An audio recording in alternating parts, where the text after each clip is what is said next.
We are into the third message in our series, How Bad Things Can Make Good Relationships.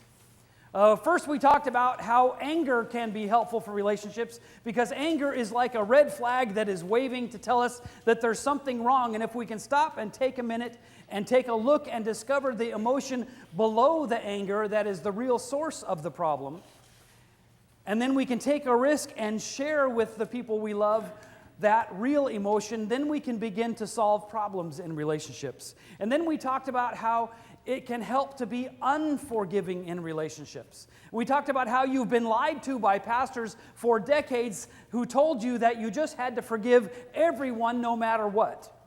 We talked about how not even God forgives us unless we repent. And how could He ask us any greater? And how repenting is making a change in direction. And if someone who we love comes to us after they've wronged us and they want to change their direction, they want to repent and make the relationship right, then we forgive them and our relationship can move forward. Well, today I want to talk about when it helps to confront. You see, confrontation is kind of a scary thing for many of us. And we're afraid that it's going to destroy our relationship. We're afraid that it's going to blow things up. Well, in talking about confrontation, I want to talk first about why we don't do confrontation. I think there are 3 reasons why we don't do confrontation. First, many are not good at confrontation. We're afraid of it, we don't do it very well, we don't understand the mechanisms, and we're afraid that it's just going to blow things up. Some people are good at confrontation. In fact, some people are very good at confrontation. Winston Churchill was one of those individuals who was very good at confrontation. In fact, there's a story told that he was having dinner at Lady Astor's home on one evening, and he was being his typical boorish self and prattling on, and finally Lady Astor had had enough, and she said, "Winston, if I was your wife, I'd poison your tea." And he looked her right in the eye and said, "If I was your husband, I'd drink it." Good confronters get right to the bottom of things. They go right for the heart. They understand the issue and they know what needs to be confronted and they confront it well. But many of us are afraid that if we do confrontation, we'll have a nuclear war in our family, and we're afraid because we're not good at it. The second thing is most Christians think confrontation is unbiblical.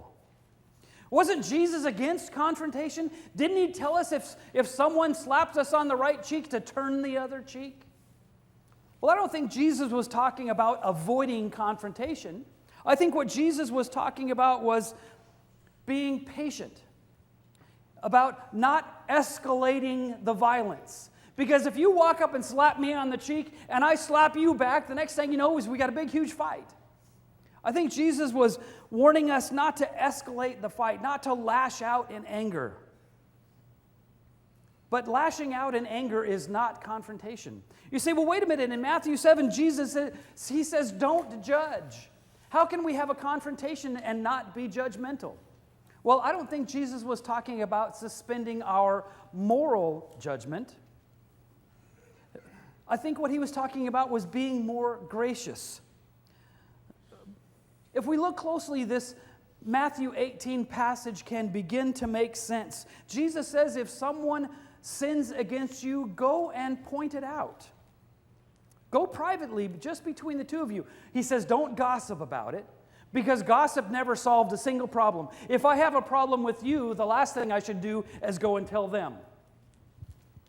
Some things, though, need to be ignored. There are some problems that aren't too huge. There are some things we need to just not worry about. Because if we are petty and we are complaining about every little thing that happens, the good news is pretty soon we won't have to worry about that because no one will want to be around us.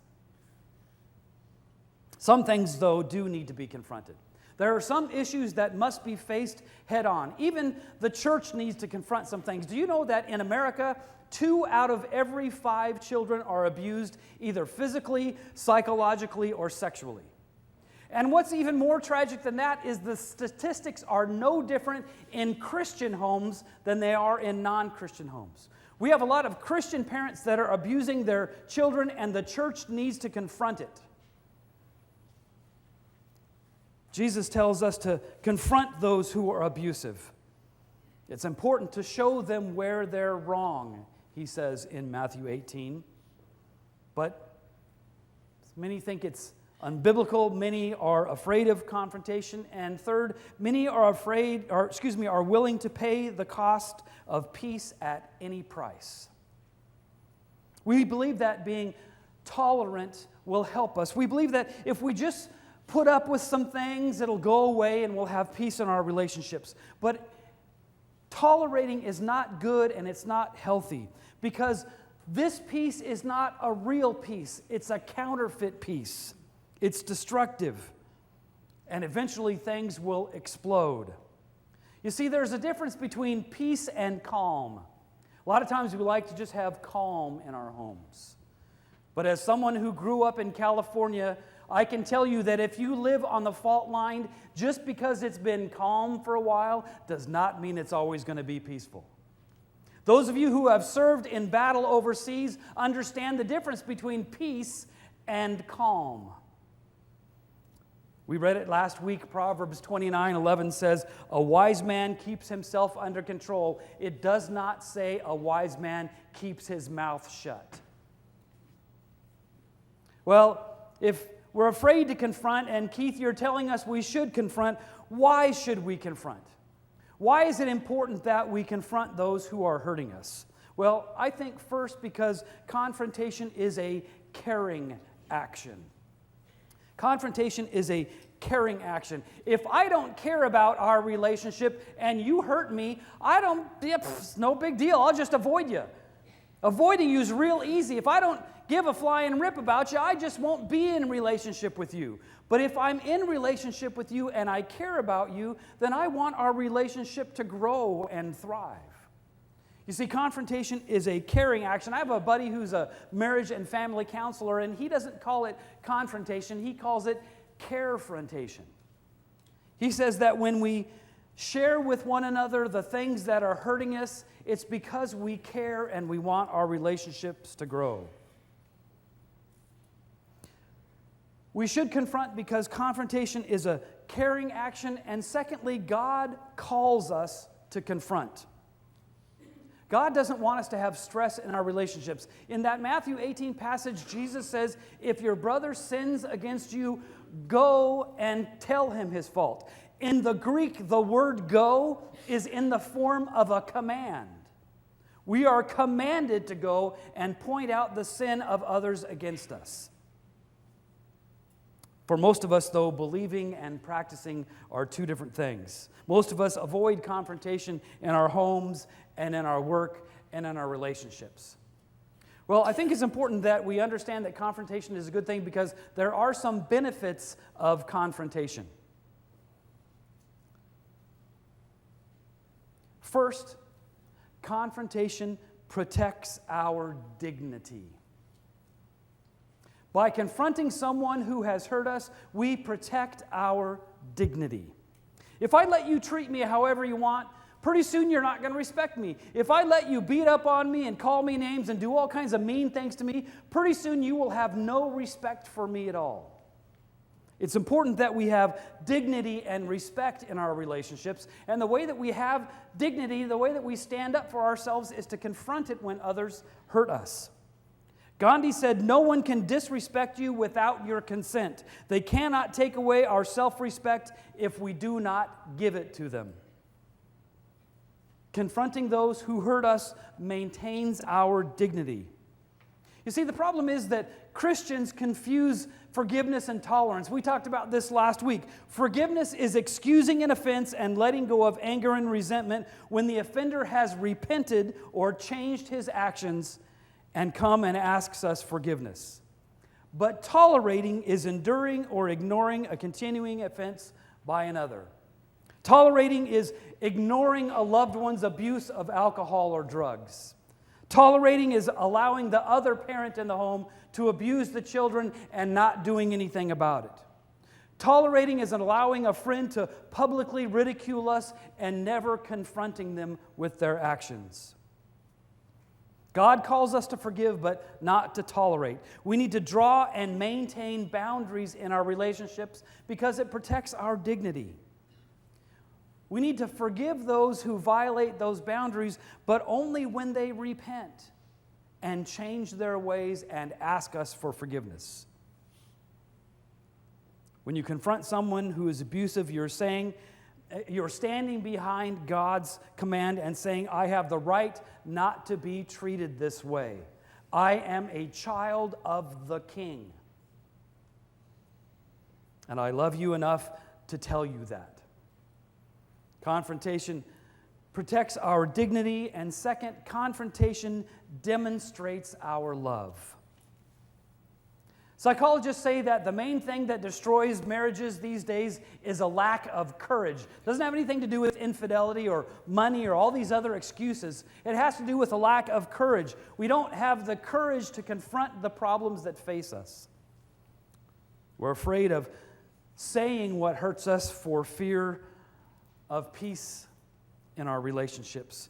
But Ephesians chapter 4 says, by speaking the truth in love, we can maintain and nurture our relationships. Remember, not everything that is faced can be changed, but nothing changes unless it is faced. I'm going to say that again, and you might want to write it down. Not everything that is faced can be changed, but nothing changes unless and until it's faced. Well, thank you very much, Reverend Dr. Posehn. You've given us all kinds of information to use this morning, except for one thing. You haven't shown us how we're supposed to do that. Well, you're in luck. Because I have a very simple 4-step process that will help us learn how to do effective confrontation. In your outline, there's a quote by Harriet Lerner in her book, The Dance of Intimacy, and I think it is incredibly profound. Listen to it and follow along with me. Substantive change in relationships rarely comes from intense confrontation. It comes from careful thinking and planning for small, manageable moves based on a solid understanding of the problem, including our own part in it. I think I underlined that part in your outline. If I didn't, go ahead. It's important that we understand that we have a part in the conflict and we have to confront it ourselves as well. We need to understand that the big blow-up doesn't solve things. We fight and scream and yell at each other, next thing you know, we forgot what we were fighting about. We need to think carefully and plan our confrontations so there will be change. Now, I believe that there are 4 biblical steps to successful confrontation, and these are them. If you've never written down anything in any outline that I've ever given you before, you might want to write these 4 down because they're incredibly important. They work. I know I've used them.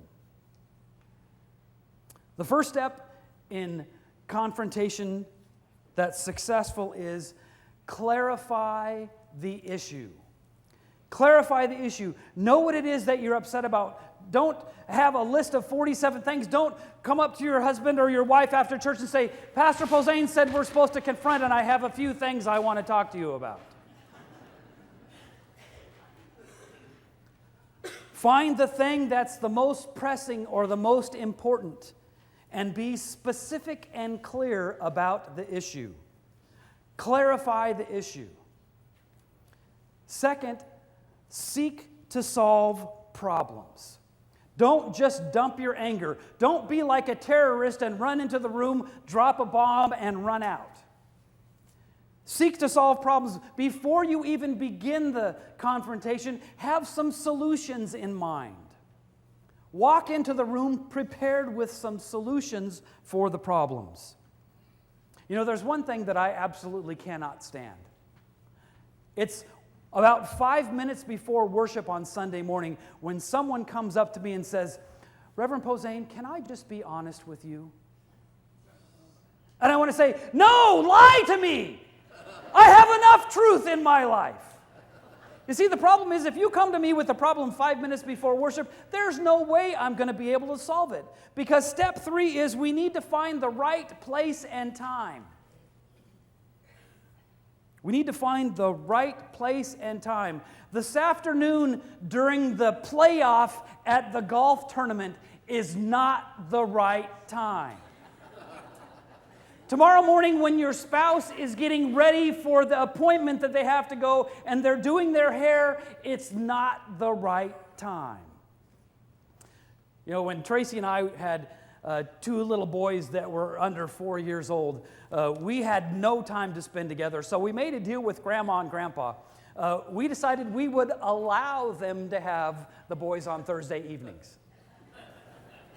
And then Tracy and I would go out and have a date night. We'd go out to dinner and a movie or whatever. Only after a while we discovered that on these date nights we were spending most of our time arguing. It was the only opportunity we had away from the kids to discuss things. And then we decided after a while that wasn't necessarily a bad thing. Because we were usually in a restaurant, a public place, we couldn't haul off and hit each other.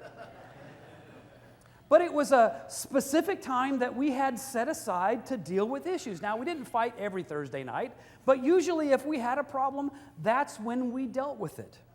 We need to find the right place and time for confrontation.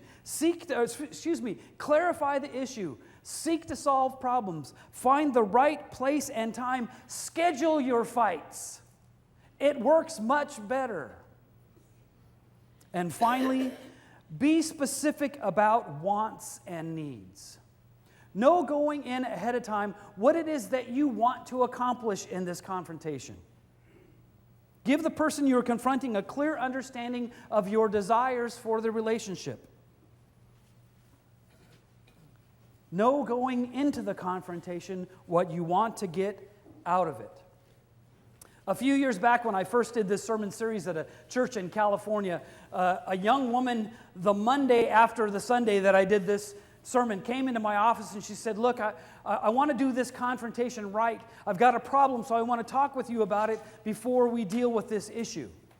And so I brought her in and we sat down in my office and I said, well, tell me what's going on. She said, every year in the springtime, my parents who live back east come out west and they spend about a week with us. And I love my parents and so do my kids, but every year when they come about 6 o'clock in the evening, they start drinking. And it isn't long before they're drunk. And when they get drunk, they scream and yell and fight each other, and they're scaring the heck out of my kids. And I do not want my kids to have that impression of their grandparents.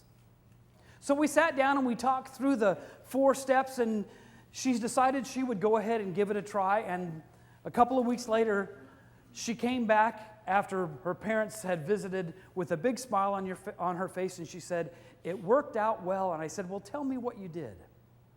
She said, well, before my parents came, I gave them a call. And I said, look, we know you're going to come out in a week or so, but when you come out, we have some expectations for you. When you come out, we're going to demand that you not drink.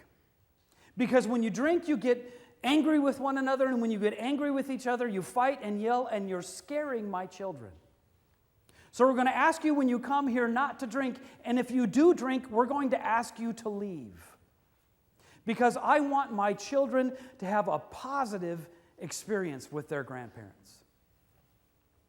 And their grandparents came out, and they didn't drink, and they had a wonderful time with their grandkids, and their grandkids loved it. You see, she used the 4 steps very well. She clarified the issue. When you come and you drink, you're scaring my children.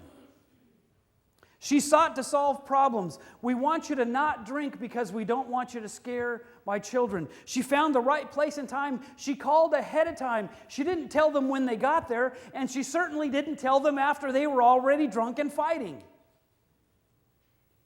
And she was specific about her wants and needs. I want my children to have a wonderful relationship with their grandparents. Ladies and gentlemen, confrontation protects our dignity. It helps us to have respect in our relationships. It helps us to remember that we are children of the King and we deserve to be treated well. We deserve to have relationships that are deep and whole. God created us to be in relationship. When He created Adam, Adam was alone. And so He created a a helpmate for him. And in that image, down through the eons, we have been in relationship with one another. But sometimes there are problems in relationships. But it's important that we understand that things that we see as bad things can be for relationships can be good for relationships if we will use them correctly. Learn how to practice confrontation, and your relationships will deepen more than you ever